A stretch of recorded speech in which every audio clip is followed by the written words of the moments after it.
Law 15. Crush your enemy totally. Judgment. All great leaders since Moses have known that a feared enemy must be crushed completely. Sometimes they have learned this the hard way. If one ember is left alight, no matter how dimly it smolders, a fire will eventually break out. More is lost through stopping halfway than through total annihilation. The enemy will recover and will seek revenge. Crush him, not only in body, but in spirit. Transgression of the law. No rivalry between leaders is more celebrated in Chinese history than the struggle between Xiang Yu and Liu Bang. These two generals began their careers as friends, fighting on the same side. Xiang Yu came from the nobility, large and powerful, given to bouts of violence and temper, a bit dull-witted. He was yet a mighty warrior who always fought at the head of his troops. Liu Bang came from peasant stock. He had never been much of a soldier and preferred women and wine to fighting. In fact, he was something of a scoundrel, but he was wily, and he had the ability to recognize the best strategists, keeping them as his advisors, and listen to their advice. He had risen in the army through these strengths. In 208 B.C., the king of Chu sent two massive armies to conquer the powerful kingdom of Qin. One army went north, under the generalship of Song Yi, with Xiang Yu second in command. The other, led by Liu Bang, headed straight toward Qin. The target was the kingdom's splendid capital, Xianyang, and Xiang Yu, ever violent and impatient, could not stand the idea that Liu Bang would get to Xianyang first and perhaps would assume command of the entire army. At one point on the northern front, Xiang's commander, Song Yi, hesitated in sending his troops into battle. Furious, Xiang entered Song Yi's tent, proclaimed him a traitor, cut off his head, and assumed sole command of the army.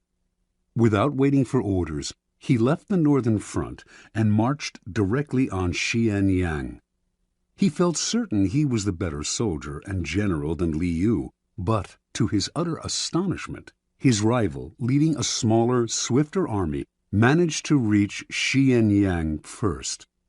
Xiang had an advisor, Fan Tseng, who warned him, this village headman, Liu Bang, used to be greedy only for riches and women, but since entering the capital, he has not been led astray by wealth, wine, or sex. That shows he is aiming high. Fan Tseng urged Xiang to kill his rival before it was too late. He told the general to invite the wily peasant to a banquet at their camp outside Xianyang, and, in the midst of a celebratory sword dance, to have his head cut off. The invitation was sent. Liu fell for the trap and came to the banquet. But Xiang hesitated in ordering the sword dance, and by the time he gave the signal, Liu had sensed a trap and managed to escape. "Bah!" cried Fan Tseng in disgust, seeing that Xiang had botched the plot. "One cannot plan with a simpleton. Liu Bang will steal your empire yet and make us all his prisoners." Realizing his mistake, Xiang hurriedly marched on Xianyang, this time determined to hack off his rival's head. Liu was never one to fight when the odds were against him, and he abandoned the city. Xiang captured Xianyang, murdered the young prince of Qin, and burned the city to the ground.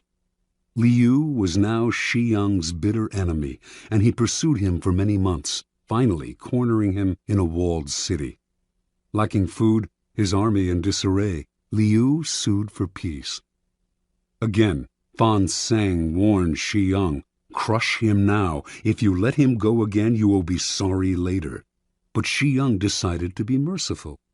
He wanted to bring Liu back to Chu alive and to force his former friend to acknowledge him as master.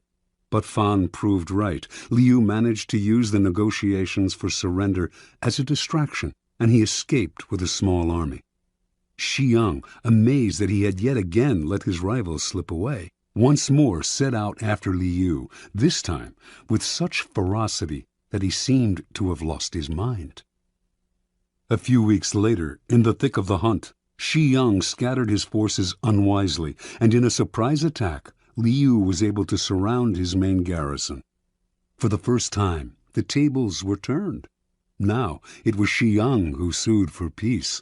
Liu's top advisor urged him to destroy Shi Yang, crush his army, show no mercy. Making a false treaty, he lured Shi Yang into relaxing his defense, then slaughtered almost all of his army. Shi Yang managed to escape. Alone and on foot, knowing that Liu had put a bounty on his head, he came upon a small group of his own retreating soldiers and cried out, "I hear Liu Bang has offered 1,000 pieces of gold and a fief of 10,000 families for my head. Let me do you a favor." Then he slit his own throat and died. Interpretation. This is the fate that faces all of us when we sympathize with our enemies, when pity or the hope of reconciliation makes us pull back from doing away with them. We only strengthen their fear and hatred of us. We have beaten them and they are humiliated, yet we nurture these resentful vipers who will one day kill us. Power cannot be dealt with this way. It must be exterminated, crushed, and denied the chance to return to haunt us. This is all the truer with a former friend who has become an enemy. The law governing fatal antagonisms reads, "Reconciliation is out of the question. Only one side can win, and it must win totally." Liu Bang learned this lesson well. After defeating Xiang Yu, this son of a farmer went on to become supreme commander of the armies of Chu. Crushing his next rival, the king of Chu, his own former leader, he crowned himself emperor, defeated everyone in his path, and went down in history as one of the greatest rulers of China, the immortal Han Gao-tzu, founder of the Han Dynasty. Keys to Power. It is no accident that the story illustrating this law comes from China. Chinese history abounds with examples of enemies who were left alive and returned to haunt the lenient. Crush the enemy is a key strategic tenet of Sun Tzu, the 4th century BC author of The Art of War. The idea is simple. Your enemies wish you ill. There is nothing they want more than to eliminate you. If, in your struggles with them, you stop halfway or even 3/4 of the way, out of mercy or hope of reconciliation, you only make them more determined, more embittered, and they will someday take revenge. They may act friendly for the time being, but this is only because you have defeated them. They have no choice but to bide their time. The solution? Have no mercy. Crush your enemies as totally as they would crush you. Ultimately, the only peace and security you can hope for from your enemies is their disappearance.